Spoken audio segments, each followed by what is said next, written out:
Okay, here I am in my darkroom, and I'm going to start the session on masking, and hopefully all the lessons that I put out before make sense, so that when I proceed with actual masking and demonstrate how I work in the darkroom, everything will make more sense. So if you haven't watched the earlier videos, I would suggest you do that first. Okay. So first of all, this is an image that I've already masked years ago, but I wanted to show you because this is shot on a 6x7 camera, and you can see how I strip in the original film into a sheet of 4x5, because the punch system is based on a 4x5 system, and I can also work with 8x10 film. I have a punch for 8x10 film which punches diagonally as well as 8x10 on the side. But this punch punches on the edge of the film, edge of a 4x5. So in order to work with 35mm or 120 film, you need to strip it into a sheet of 4x5. Now I'll show you how I do that.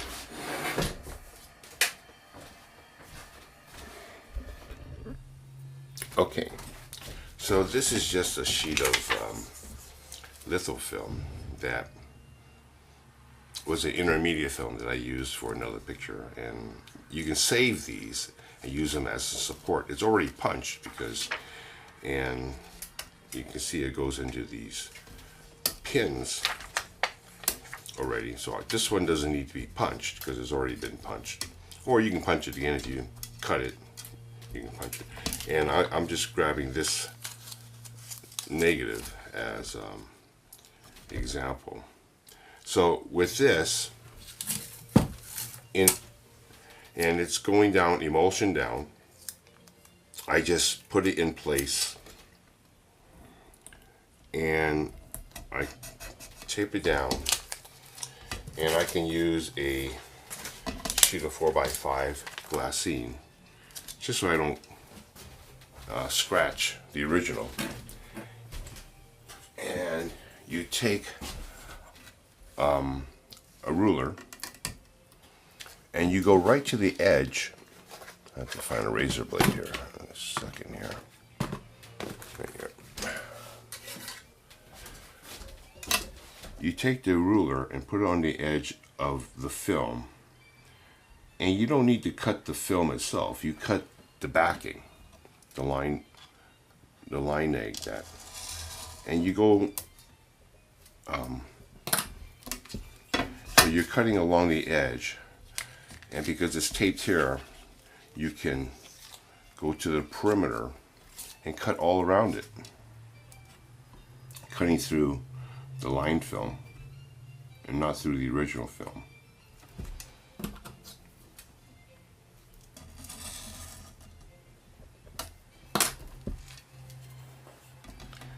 And you cut on this side. This is a little bit crooked. So this is cut with a scissor. So I am going to cut through the original film in this case, just to take a little bit of that off and make it straight.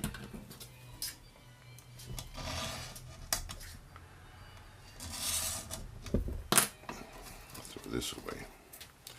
And then, after you cut 3 sides, you just need to take some stripping film, which I use this red one here.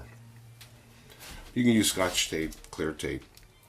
You should use something, a decent film, a decent tape, because if it's successful, this will be the permanent home for this negative.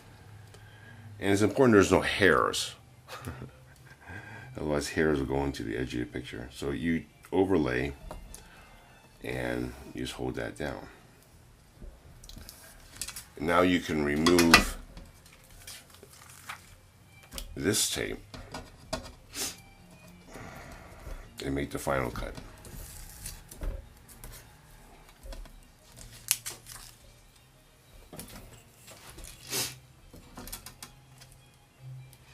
So I normally keep these extra films which have been washed and dried, and they're intermediate, so they don't go in they're not final masks, they're intermediate masks, so you don't wind up needing to leave them on the original. And you know, I throw most of them away, but I keep some of them just as a support for this. Now that that's done, I usually use a loop or something to hold it flat. And then I tape around. You see this tape is kind of old now. I've had this for so long, but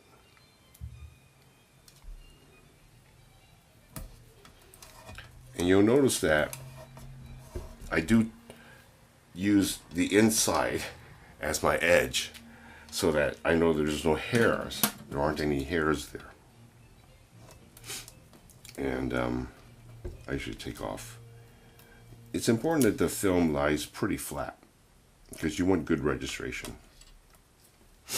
So, but anyway, I do this all around, and I might as well finish it. I'm not going to mask this, but I'll just finish it.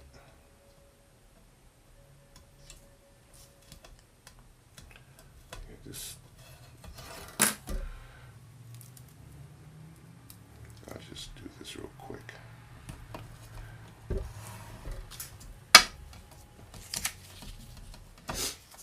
And then the last piece.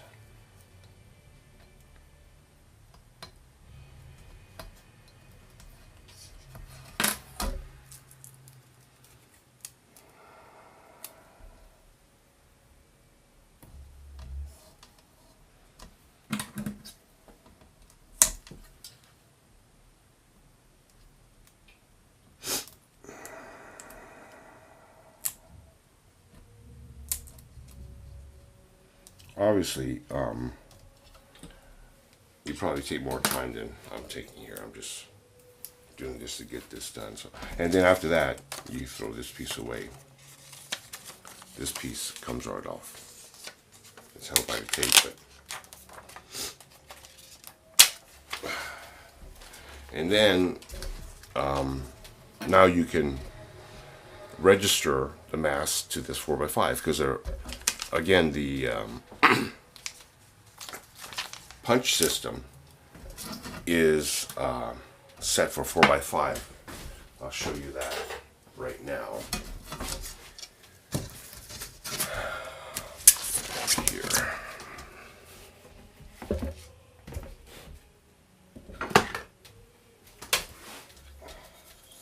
This is the punch. And can you see this? This is the punch. And can you see this? It's pretty dark. Turn this off. So, like I said, this is already punched on this side, but I can punch on this side. So this goes in here along the edge, straight in. You hold it flat, and you just, and voila, you have a punch on the edge of this. And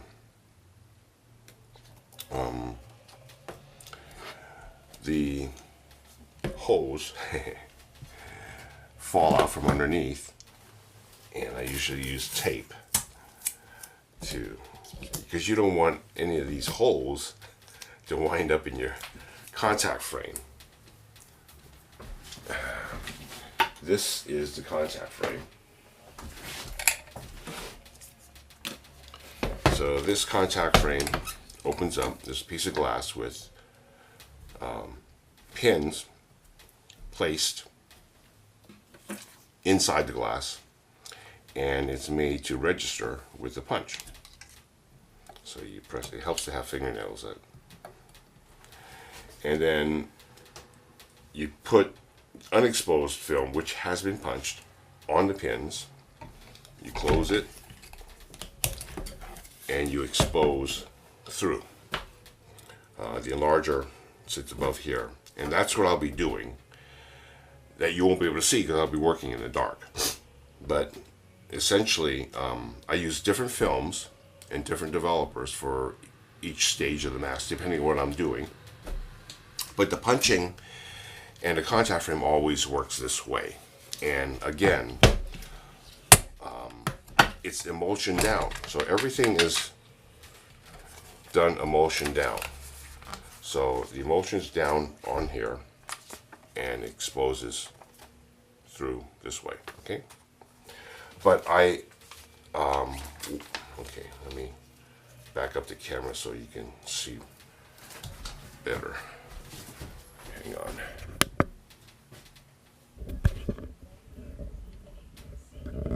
Okay. So, what I did last week, actually more than a week, I went out and I shot a couple of things just for demonstration purposes, and I chose some subjects that were accessible, and I just decided to shoot a couple of things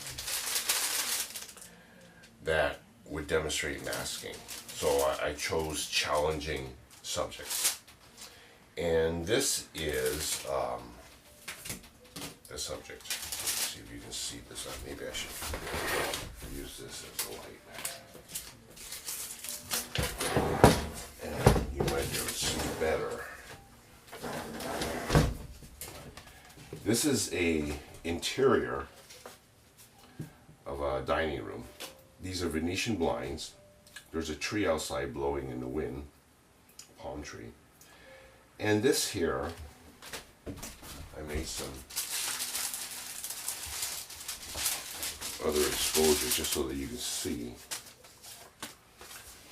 So there's all this detail here. There's a picture in the wall. There's a dining room table with a bunch of junk on it. And there's a light above. And you can see the Venetian blind. Now, the contrast range is great. So if you want to see the detail on these Venetian blinds where the sun's coming through, and still see detail here, it's greater than the paper can pick up. But it's not greater than the film can pick up. The film actually records all that. And these are legs that you can see. There's quite a bit of detail here, and if you look closely you can see the Venetian blinds going through this dark area. I made some different exposures, and I knew I was going to try to show this to you. And normally you might want to overexpose and underdevelop this in order to lower the contrast so you can get all the detail here as well as here, but I didn't do that. Like I said, I very seldom pull film, almost never, because I don't like the poor local contrast. You don't get good contrast here with pulling film. Instead of developing 9 minutes, you develop 4.5 minutes. Given 1/2 the development and giving a lot more exposure, you will get the detail from here, from exposure, and less development here, especially if you use less agitation. So you lower the density range, but then the contrast is lowered overall in these areas. If you just separate that area, it's going to be... but I didn't necessarily want to see all that detail, but I wanted to see some substance there. And this is a bit dark. You can't hardly see that picture on the wall. And so I'm going to try to mask this so that you can see more than you see here, with better blacks than you see here, and more detail here, so that you can see these palm leaves blowing in the wind. Just an assignment I gave myself for purposes of masking. Okay, so that's one thing. Let me put all this away. Hang on. Okay, so this is another shot that I took, and it's of some ferns looking down on a fern tree. I was on a staircase looking down, and it was overcast and shade, so the contrast was very low, and so I gave it normal +2 to increase the contrast, and then I made a print. So that's another thing. After I do this, I always make a straight print, just so I can see what the neg looks like. And this is made closer to what I want to see in terms of the density of the ferns. I wanted to see more, I don't know if you can see this, but more of the detail that's out of focus down here on the ground. So I did want the bottom part of this to be light like this, but I wanted the blacks to be more like that. Again, I wanted more local contrast. I want better contrast down here than I'm getting, even though I processed this for 20 minutes instead of 9. This sheet of 4x5 film. And by pushing that much, I was hoping to get more highlights because it was very flat lighting, but I didn't get enough. So in this case, I'm going to mask to try to get better local contrast down here, but I also want better whites up here. So I'm going to mask all the way up to the highlights and try to punch up the highlights just a little bit.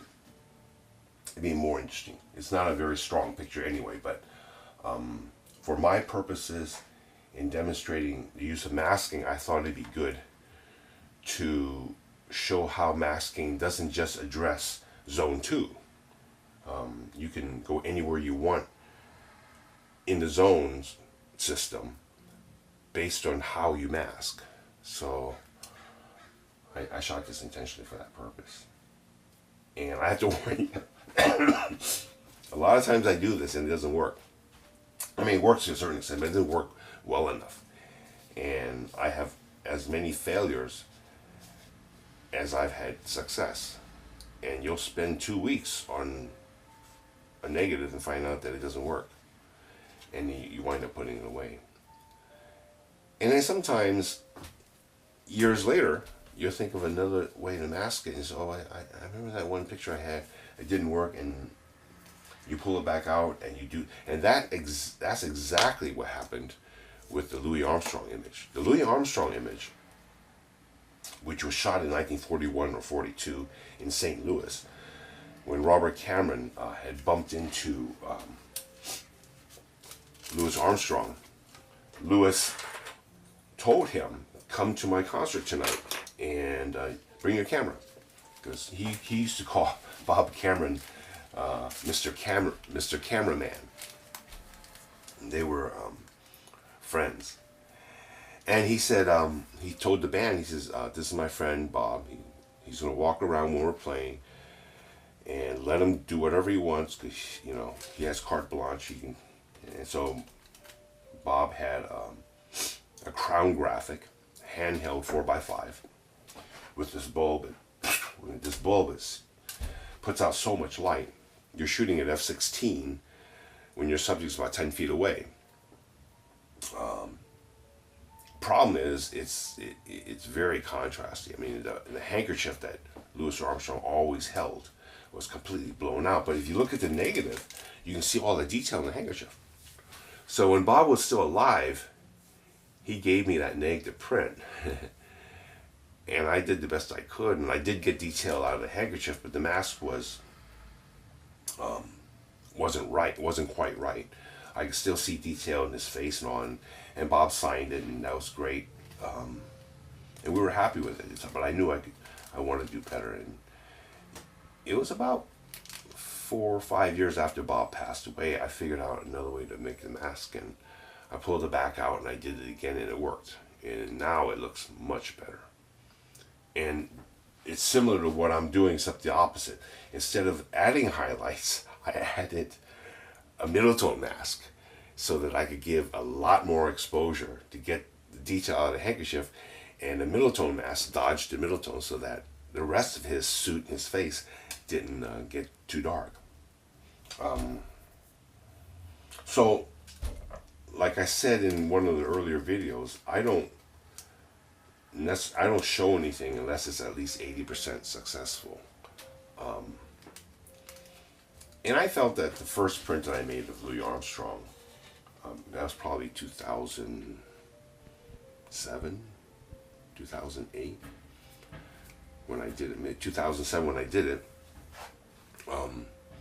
I put a lot of time, effort in it, and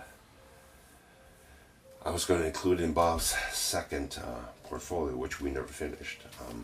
And Bob passed away at the end of 2009. And by 2016, 2015, I had figured out another way to mask it, and it worked. And unfortunately, Bob wasn't alive to see it. But yeah. So I don't know if the masking for this is going to work. In my mind, I think it will work, but you never know. And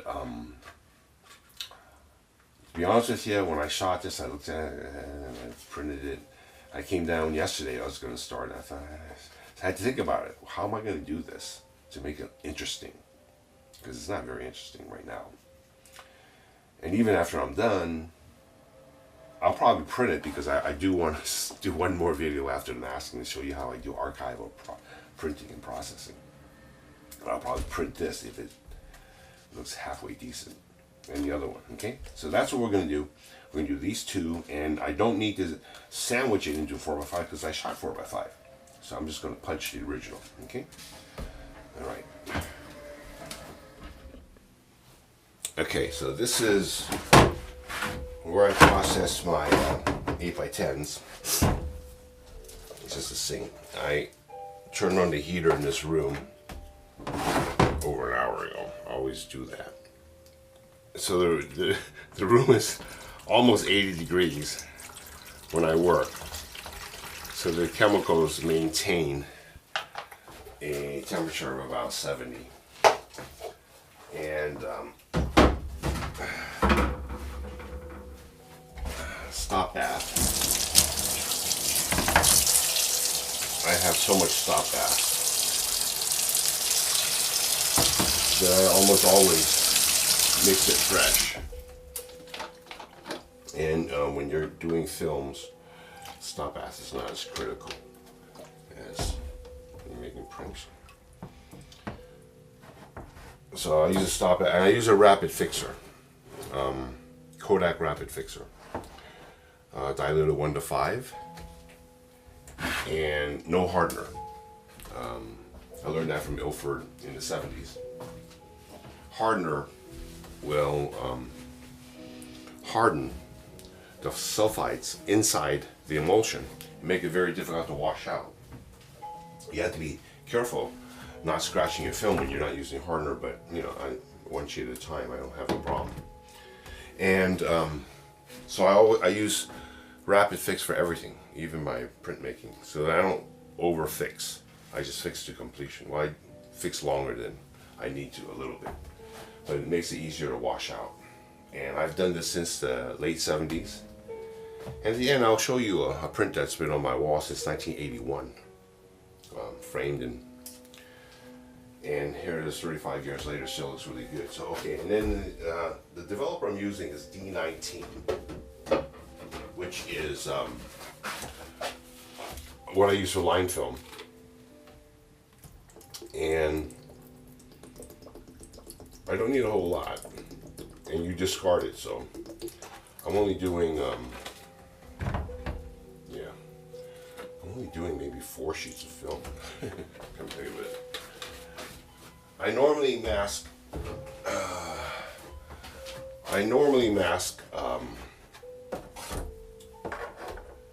no more than 4 originals at one time. It takes quite a bit of time to do this, so you can't do a whole lot. Today I'm masking only 2 originals, and that's more comfortable actually. 2 or 3 is what I usually like. I don't like doing 4. I get tired. At my age, I can't work all night in the darkroom anymore. Okay, so that's my tray setup, and I have a water bath over there, and you know I'll have red light on because the line film is orthochromatic, so I can't turn. I don't think this camera works very well in a red light. Sorry about that. It's the only camera I have. Okay, we'll see how it goes. Okay, I don't know what you can see, but I have a light level. I explained this in an earlier video. Gives a digital readout. Press the button, it goes on for like 30 seconds, 40 seconds. My enlarger, turn on the regulator, is over here. And I write down the light level and exposure that I use.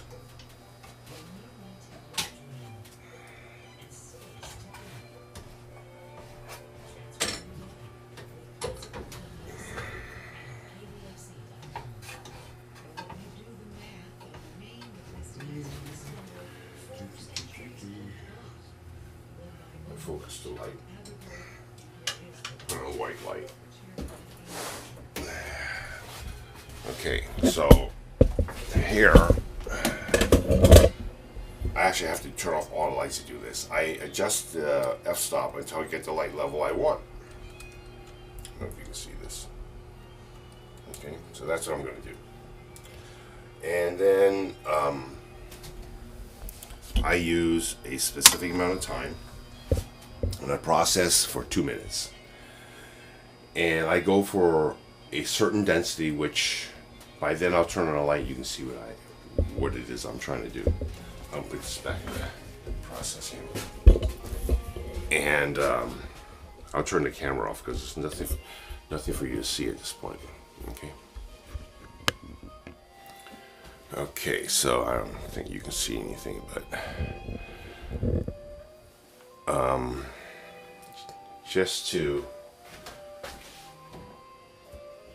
let you know, the light level I'm using is 1.7. So I turn the f-stop until it clicks on a fixed f-stop, maybe 16 or I'm not sure, 16 or 22.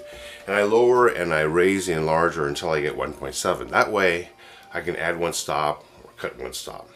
So it's on a click right now, but the light that's falling on the easel is 1.7, and that's what I start with, and its time is 3 seconds. So right now it's in the developer, and it's been in there for 2 minutes.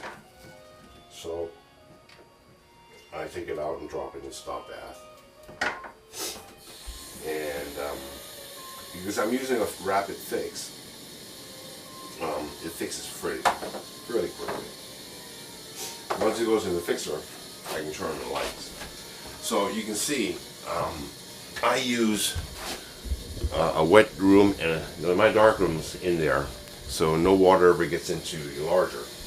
And I can close the door and turn on the light while this is dark in here.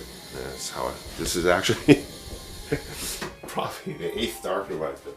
I've built so many darkrooms over the years, but this is the best. And it's a 1-person darkroom. Okay, so here it is. And let's see if you can see this. I'll bring this closer. Yeah.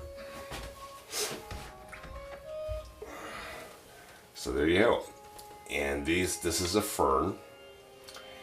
And I'm going to want more. Okay, this is the first stage.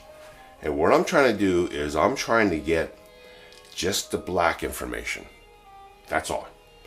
Where the detail begins, or where substance begins, I would like that clear, or as clear as possible. So I'm not going to be able to do it in one shot. I need to do 2 or 3 of these, sandwich it together in order to build up that density, so that after this is dried and laid on top of the original, it'll block the blacks, and the next mask will get the detail to dodge that substance. In this case, it's not really detail that I want. It's this out of focus thing. I want that dodge. So the mask is dodging that, to lighten that area, but allowing the blacks to come through. That way my blacks will be even stronger than the straight print that I showed you. I also need to make another mask to get into these highlights. That's tricky. And that doesn't always work. But we'll see. Okay, so this is too light, because I'm going to bleach it. So I'm going to go to like 5 seconds. Okay, I'll make a full sheet this time. Now I'll punch it. So, okay. So you can't see anything, but I wanted to mention that the film that I shot is Super XX. It's always been one of my favorite films, cheap films. And when Kodak announced that they were going to discontinue it, I bought a case of 4x5 and I bought a case of 8x10. And my good friend Richard Poltowalski said I was crazy, because what am I going to do with it? Because I was doing color when I bought it. I wasn't shooting black and white. But I said, well, you never know. I mean, we're going to discontinue, and I'm glad I did, because they don't make anything like that anymore. Everything is a thin emulsion film, and everything's gone to T-Max, which the upper part of the curve has never seemed right. So I don't know. But anyway, so I have Super XX. This has been 2 minutes. I punched the 4x5 ortho film, the litho ortho film, gave it 5 seconds, and now it's processed for 2 minutes and in the fix. Okay, so let's see how this looks. Now keep in mind that I'm going to bleach, so it needs to be darker than I want. This is still a little clearing up. Okay, at this point, I shouldn't need to test anymore. Okay, so that's a little heavy, but that's good. I'm going to keep this because I'm going to bleach it.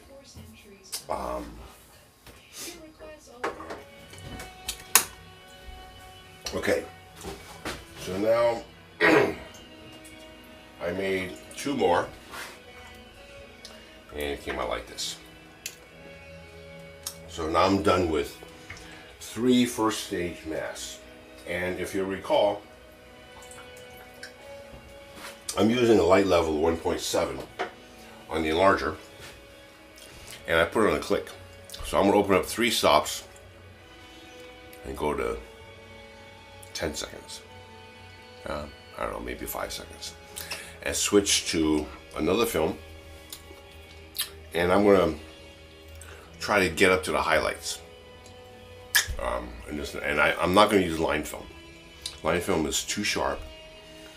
And I've done this before where when I use line film, get up to the highlights, it works, but the next step, it's too harsh. I want it a little softer, so I'm going to use I have an Ilford ortho film. Let me get that. Shows you.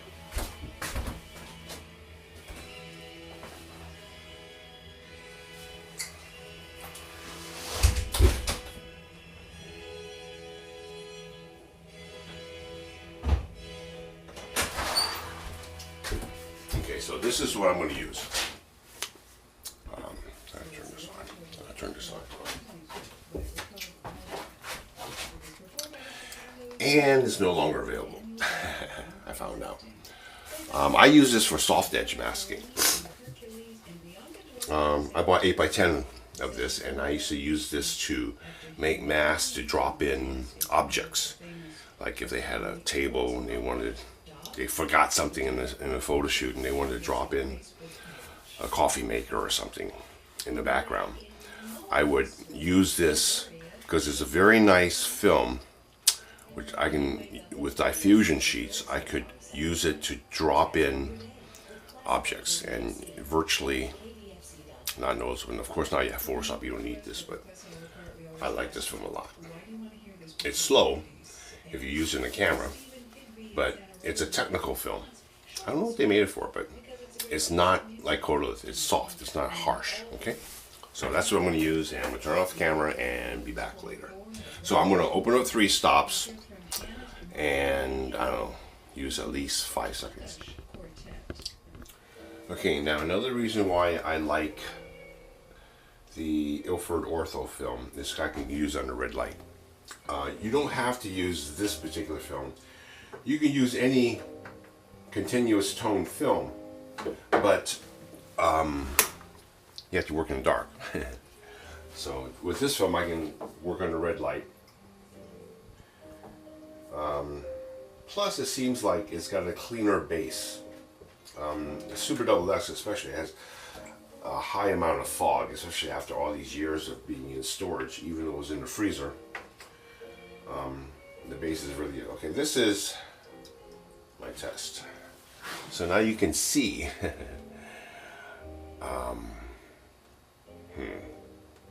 I might have to process longer. This got 2 minutes. I need more contrast. But drop the tone. I'll cut the exposure and process for an extra minute. You can't see it very well, but don't forget, this is going to block, well, when I make the main mask, you'll see how I use this, but I only want these areas to come out to add to the high values to get more snap from the picture. That's what this mask is going to do. So I'm traveling way up the grayscale to get to that area. Now, this exposure, you have to guess, because depending on how far you want to go up the grayscale and what your original looks like, you have to give enough exposure and development to get to that point and then stop. And then the next exposure after this is going to attack the next step on the grayscale, see? So this is all judgment. I want more contrast. So I'm going to do that. I'm going to give the same exposure, process 1 minute longer, okay? Okay. So I made another full sheet. And that's how it came out. Piece of dust in there, but a couple pieces of dust. Which may or may not be a problem.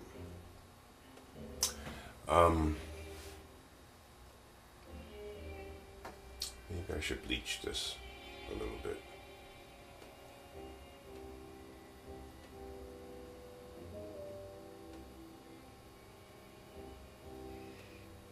Alright, let's go with that. Like I said, I don't know how this is going to work. Now, it's always a question. It's interesting that when I shot this, I knew I was going to process for a good amount of time, 20 minutes, in order to boost the contrast. And when I saw the negative, I thought, it's not snappy enough. I knew I would have to mask up the curve in order to make it work.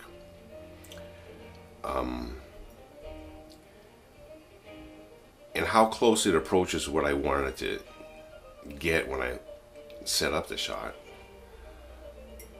Okay, the wind was blowing. the leaves are moving, I was using f11, I think 30th of a second.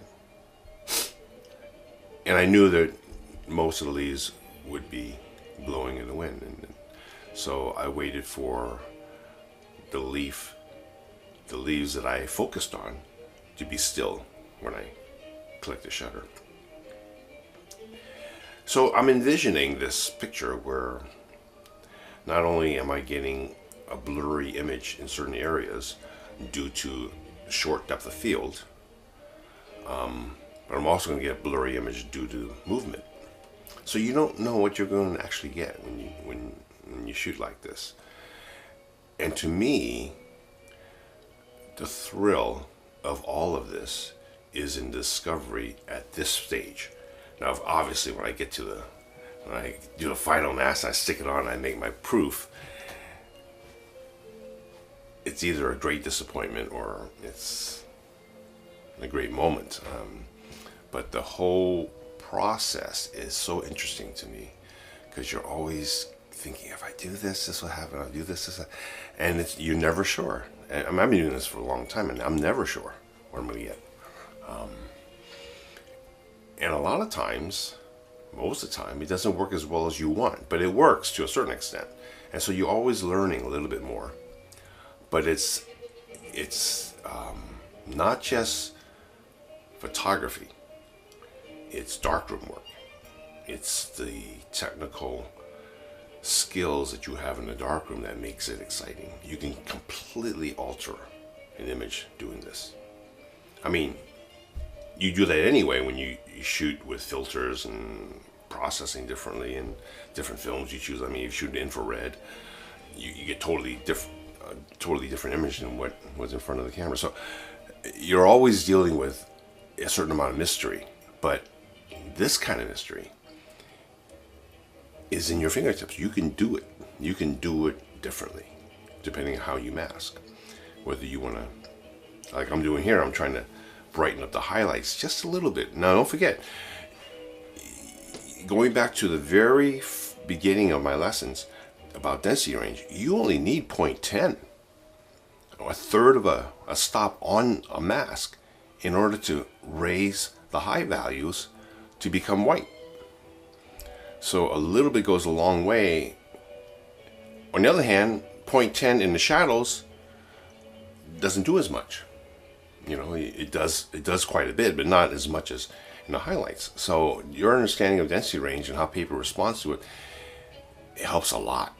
That's why if you notice right here, I have these densities markings. This is on Super Double X. This is my 21 tablet. This has a density range of 1.64. So this is my normal good negative. And this is a mask. This is masking film. This only goes to 0.44 above here. This is I zero the densitometer here. That's 0. And these are, so I can look at this when I make my mask and see how much density I want. Well, anyway, it helps a little bit. All right, now I'm going to switch to the other. I'm going to close back down the f-stop and switch to the other image. Okay. All right. Okay, so here is my first test. The shot with the Venetian blind. There's the picture on the wall. There's the palm tree blowing around outside the Venetian blind. It's a little bit dark. I have to bleach quite a bit. So I'm going to cut some exposure on this and do a full sheet. Oh, by the way, I did do this. I cut a whole stop on the previous one, and I made this just for insurance. I might double up on that. But anyway, I have 2 of those, except this is quite a bit lighter. You'll see why later. Okay, here's the next test. I went from 4.4 seconds to 3.5. And it looks okay. I'm gonna cut a little bit. I'm going to 3 seconds to make 2 more. And then, yeah. Okay, so I made 2 more with less exposure, and it looks like this. So next stop, I have to bleach. Yeah, and the reason why I make 3 is because I sandwich them in order to build up the density where I want it. I also laid one with 12 seconds, and this is kind of like an insurance mask. I don't know if I'm going to need it, but since it's set up, I made one like this. Now I have to reverse this again, which will be next time. It's been almost 4 hours since I started videotaping, so I have to get going somewhere else. So I'm going to pick up with the bleaching. I'll be back maybe tonight or tomorrow morning. Okay? All right.